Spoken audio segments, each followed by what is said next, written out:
Money is God in Action by Raymond Charles Barker. Money is God in action. We are discussing money. The people who have it want more. The people who don't have money want it.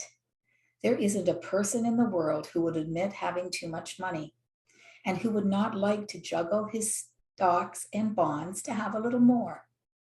What is this money that we are discussing? We worry about its valuation. We have a curious mixture of doubt and fear in most of our thought of money. We seem to be confused.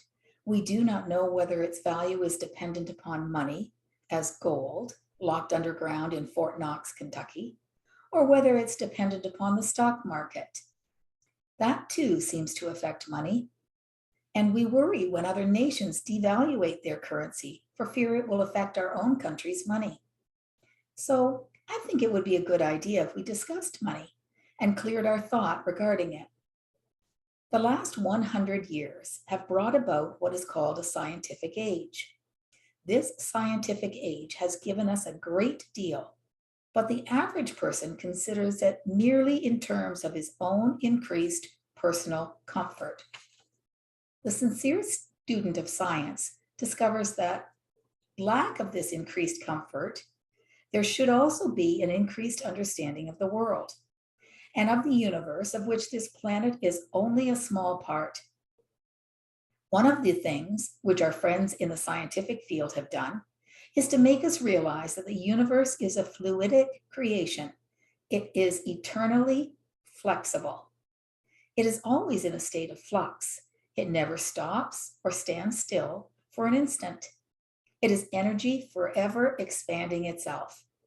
It is intelligence forever finding new outlets for its own creative action. As we view this universe of infinity, eternity, and activity, and consider our planet in relationship to this great cosmic order, we behold a universal field of right action.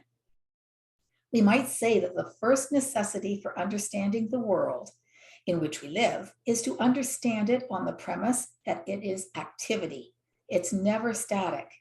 See yourself in a fluidic universe, a flexible universe, a universe that is forever in process of change, yet at the same time, forever dominated and guided by a basic intelligence, which is forever producing new forms, new creations, new experiences, all of which seem rightly are good.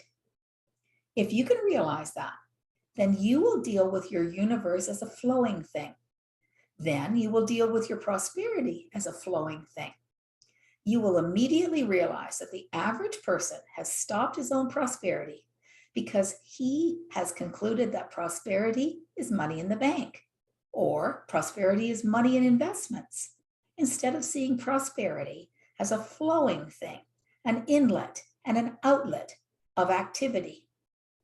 There is a universal pulse beat. This great flowing, pulsating universe has its own measurements of stars and atoms, its own pulse beat. You, as an individual, speaking of you now physically, have your own pulse beat, which denotes to the nurse or the doctor the tempo of your circulatory system.